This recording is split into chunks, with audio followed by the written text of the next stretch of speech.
Good afternoon, class. My name is Mr. Martinez. Before we begin, we're going to go over the rules. As you know, while I'm up here, please keep the talking to a minimum.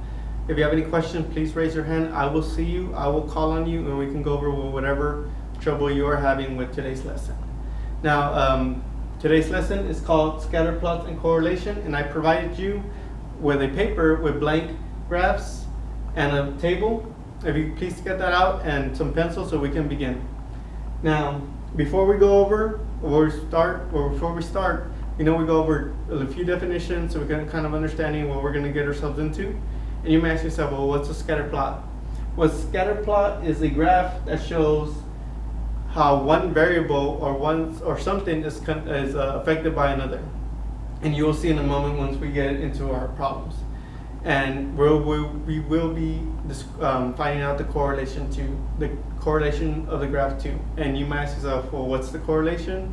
It's just how these two variables are connected, or the relationship between the two variables. Now, with that being said, let's get ready. Let's begin.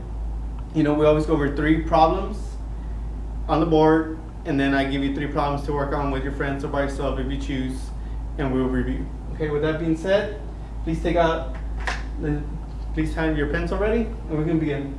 Now, if you haven't done so, this is the table, and I know most of you started filling out the table, which is great.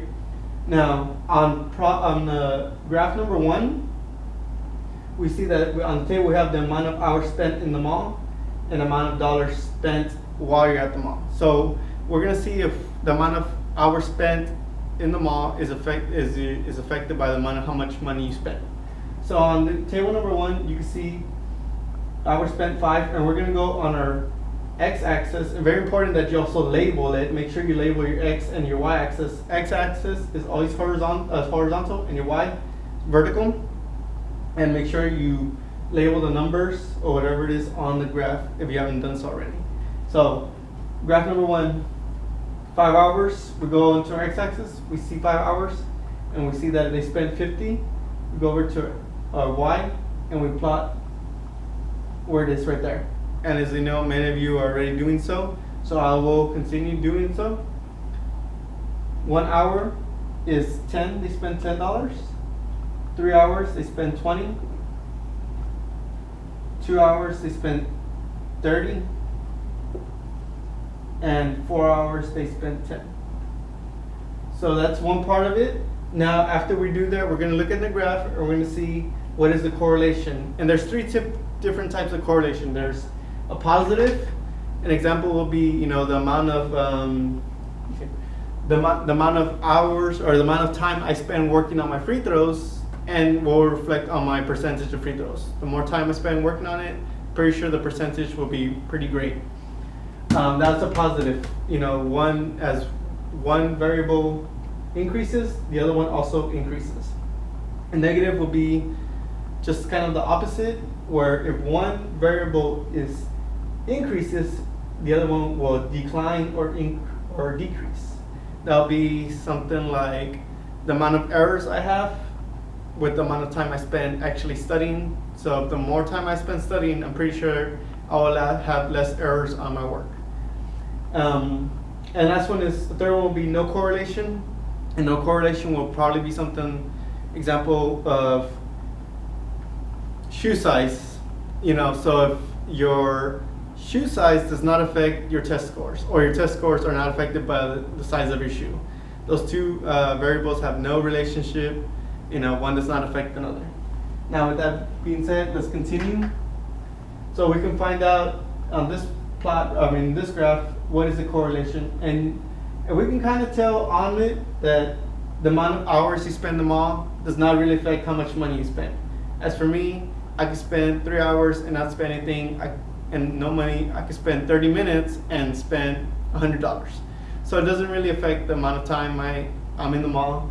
So the correlation for this one will be no correlation, and I accidentally already had it up here. Excuse me. Sorry. So it will be no correlation. Okay, so we'll move on to graph number 2. And if you have any questions, please let me know. If not, we can continue. Awesome. Okay.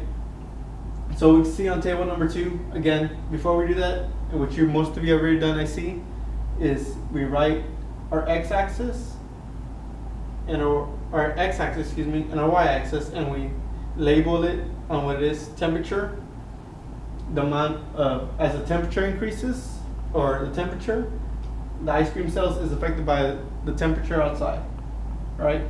So we can see, now we're gonna plot, and we're gonna do it in Celsius, 14 degrees Celsius, and we go to 210, which is right there. I'm gonna plot it. 16, go over on the graph, go horizontal and then go vertical. 325, somewhere around right here. 10 degrees. Now it's 150, somewhere in the middle right here. 15 degrees Celsius, go horizontal and then go vertical to 300. And last 16 degrees Celsius, there, and 400. Now once we do that, we're going to find out the correlation of it. Does anybody have any questions? Pretty simple. You see your x-axis, you go horizontal, and whatever's on the y, the ice cream sales, you plot it. Okay. So we're going to see, does the temperature outside affect the number of ice cream sales, or amount of money you get in ice cream sales? And as you can see right here on the graph, as the temperature is increasing, you can also kind of see that the amount of money or revenue the ice cream truck is getting that day. So we can pretty much say that as the temperature increases, the more money he gets. So it'll be a positive correlation, and you write that right here. Positive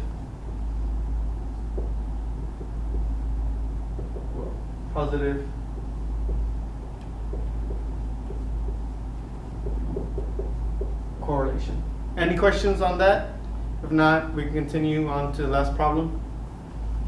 Now, on the last problem, it's just very simple. We won't be dealing with a table. We'll just, the x and y axis are already labeled, and the points are already plotted on the graph. And all it says is describes the correlation. And you can see, as we increase in our x-axis and in our y-axis also, the data points are increasing. So as we said, as one variable increases, the other one increases also, and that would be a correct. You said it's positive. As one increases, the other one increases. So we could just write right here, positive, and I'll just write on the side, positive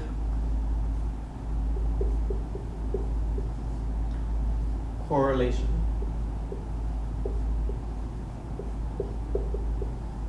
Now in our homework, whatever we went over, you'll see whatever we went over on your homework. So on your homework, it's nothing different, that we did not go over.